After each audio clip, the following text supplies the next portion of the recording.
I'm at the corner of 9th Street and East Avenue in Sarasota, where we're seeing some of the most significant damage. Take a look at this tree behind me, uprooted and just crushing this home. A big step in a Charlotte County case today. A man sitting on death row states away is now indicted in a 1990 murder case. The pretrial for Manatee County Commissioner George Cruz has been rescheduled. Cruz was charged for driving under the influence earlier this summer. Well, a conservative group is asking a federal court to help them find out why the FBI searched former President Donald Trump's Florida home. No one was home at the time of the incident. There are some lagging power lines here, but it seems as though that might not have been storm related. That was back in the year 2000. So a long time coming, and still a little bit of ways to go in this case, but serious progress for the family that might have lost hope somewhere along the way. The FBI confirmed that human remains were found in the Carlton Reserve today.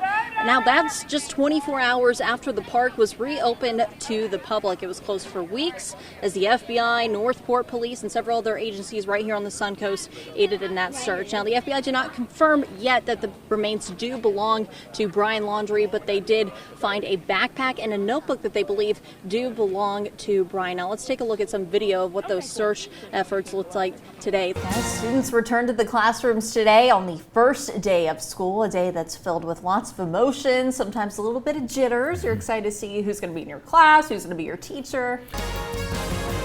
Big Olaf is changing the name of its ice cream shop again. Last week, the owner of the Landings and the Cattleman Road locations announced on Facebook that the stores would be called Dream Ice Cream.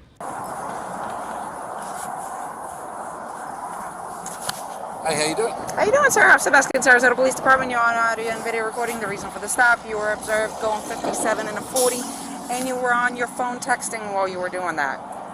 That was... From the beginning of the traffic stop, Martin Hyde tries to bring in a supervisor. Just call the chief, how's that? Go right ahead, sir. Can I see your license? Right? Yes, sir, I do. Can I see your license, registration, insurance, please? You can do this? Yes, sir. It appears in the video that Hyde gives the officer his license. I still have a job to do, sir. Yeah, for some reason, he doesn't hand over his registration, at least not right away. I'm asking you if you have your registration. You're making career decisions. Okay, Why sir. are you doing this? Sir, because you were speeding and you were texting. Says what? Where's your video? All right. Officer Beskin then goes back to her vehicle. She writes 3 citations, one for speeding, one for texting while driving, and one for refusing registration. When she returns with the tickets, Hyde does not seem to be any more cooperative. Call the supervisor. I just spoke to your boss. Okay. That's not okay. You want your paperwork? Is it your Russian immigrant status that makes you talk to people like this? The officer is heard calling in for a supervisor. She then tries to read Hyde the citations. Sir, you're going to be issued a citation. Anything you have to say. I'll wait for the supervisor. Hyde finally presents his registration, but the officer tells him he has already been cited for not having it, further aggravating the congressional candidate. You're going to be issued a citation for texting and... Minutes later, the sergeant arrives. There's still visible tension between Hyde and Officer Beskin. I've lived here for 25 years. Sergeant, if we could take this on the sidewalk. I've got no interest in listening to you, young lady. I was talking to my sergeant. Sergeant, if you don't mind, if we could step over off the road onto the sidewalk. Because she had a bee in her bonnet because she thought she was on a big power trip. Guess what? She's been there 7 years, so she ain't going to make 8. I'll make sure. Well, I'll get going on. She ain't. A lady just drowned. I'm on the golf course at Boca Royale. Around 8:15 Friday night, law enforcement officers found a body in the pond. Neighbors later identified the woman as Rose Marie Wiegand. I tried to swim in and get her. Almost drowned. We don't know his name. Oh, God. But this 70-year-old man who called police is heard desperately asking for help. I think I had a heart attack. The man said he was playing at the 6th hole of the golf course when he saw Wiegand fall into the water. And this lady was across the water. Looked like she was trimming the edge. And she fell in. She was screaming. I tried to get to her. And she went under. I just couldn't find her. So you are calling for medical for the lady, right? For the female? She's gone. She's under the water. About 8 minutes later, the caller says he can see Wiegand. And I see the woman. She's just floating in the water about 50 feet. Okay, so you can see her now? Yeah, I can see the body, yep. Reporting in Sarasota County, Cynthia McLaughlin, SNN, the Suncoast News Network. The Markowitz family was excited to get away from Baltimore and relax on the #1 beach in America at this seemingly nice vacation home on Siesta Key. It was our first family vacation because we didn't have one last year because of COVID. But when they arrived, their vacation turned into a nightmare. The ceiling fan was filthy. So there was no AC. My closet had 3 dirty mattresses in it. TV didn't work, no Wi-Fi, no cable. And the cockroach that was on the wall. And she's got the photos to prove it. All of these shortcomings listed by a woman named Susan for $828 a night. She shared the experience on Facebook to warn others, and Sarasota residents were quick to point out the red flags, like the tropical beaches, the mountains, and the Mexican flag. Lesson learned. I definitely didn't pay attention to any of the stock photos. I really scrolled past them. Because I was just trying to look at the house. One commenter said she was the victim of this same listing last summer on a different booking platform, writing, "As soon as I went to fill out my terrible review, the listing was gone." Now, this is the property on Siesta Key that the Markowitz family arrived to. It's located on Sable Drive.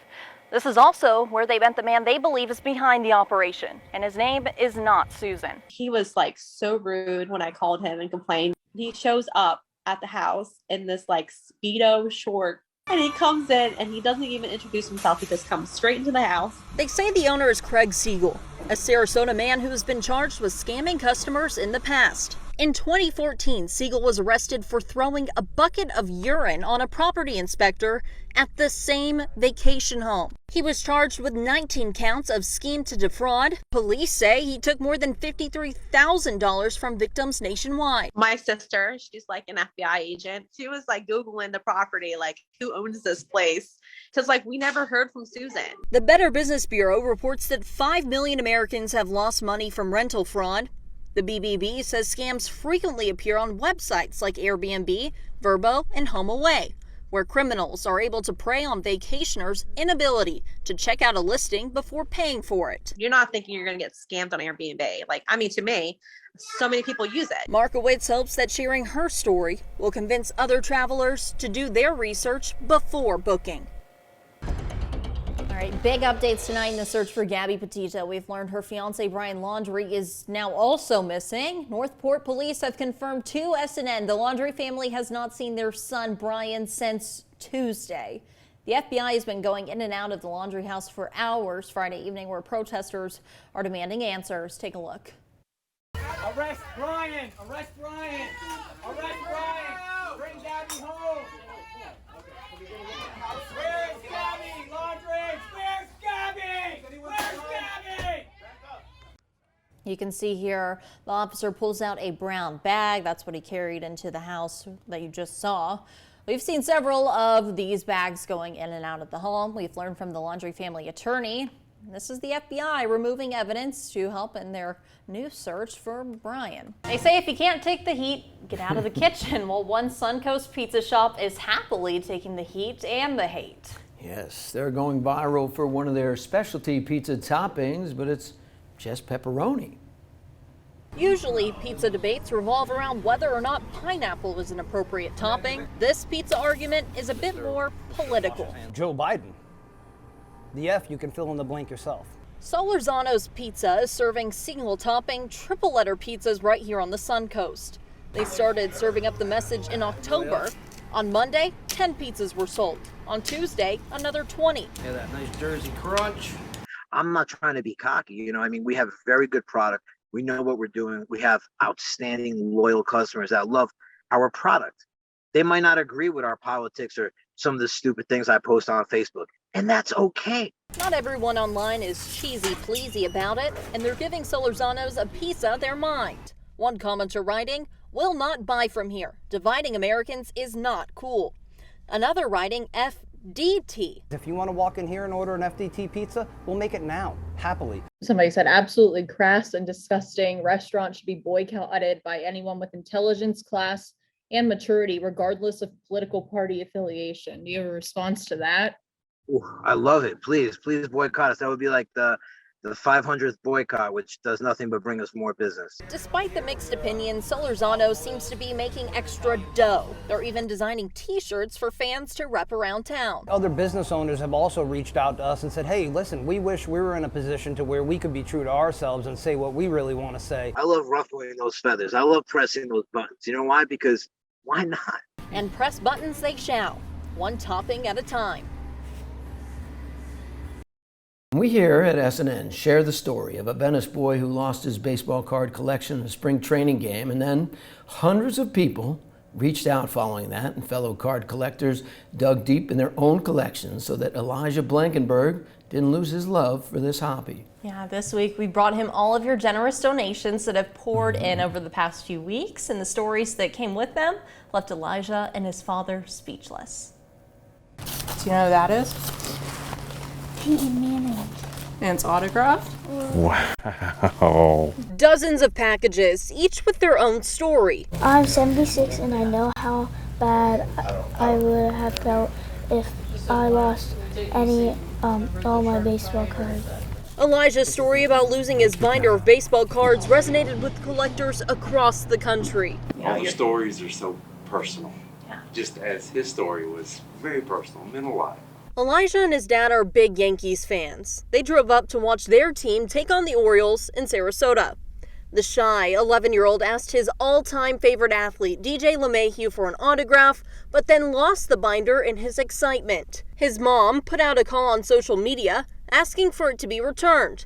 The binder never turned up, but more than 100 packages started trickling in. One of these is Greg Maddux and Tom Glavine. I mean, they're Hall of Famers. Some of the best pitchers in history, and that's just a piece of history he gets to cherish. A lot of numbered cards throughout here, so extremely valuable stuff. Really priceless because, you know, another collector sent it to a young collector, so that's something he's always going to cherish. Some cards came from the Midwest and the Northeast, but one of the most astounding deliveries came from the west coast of Florida. On April 20th, 1968, I was snorkeling off of Palm Beach Inlet when I was attacked by a 10-foot bullshark. I was 10 years old and I just about turned 11. The shark bit me on both legs, my back, my butt, and my left arm. Steve's shark bait samples even included the letter from when he got the autograph ball and the New York Yankees yearbook from the year 1968. This is the Mickey Mantle ball, the 68 Yankees signing it, the story that goes with it. I mean, that probably meant more to him for the past however many years than anything he's ever owned. And to pass that on to my son, special. A sad day at the ballpark turned into an experience Elijah will never forget. Baseball is a magical sport. The generosity from total strangers is already helping him come out of his shell. His baseball games, since this has happened, you could tell it's a little bit more.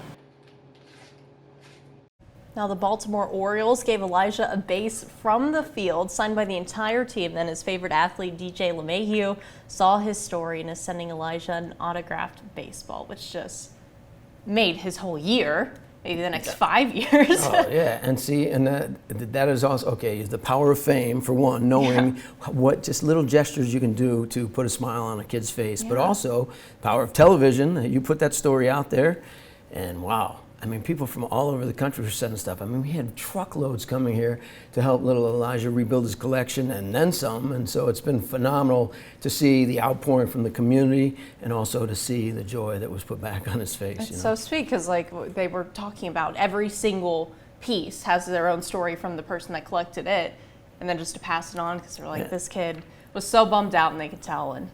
And so what, that guy got bit, Steve Sharkbait, whatever, got bit in 1968 here in Florida, and then because it was a big story back then, the Yankees, the autograph, sent him a whole team autographs and everything? It's just a viewer back then that was wow. watching. So there you go, power of television right there. There you go. Even back then in 68, and those black and whites.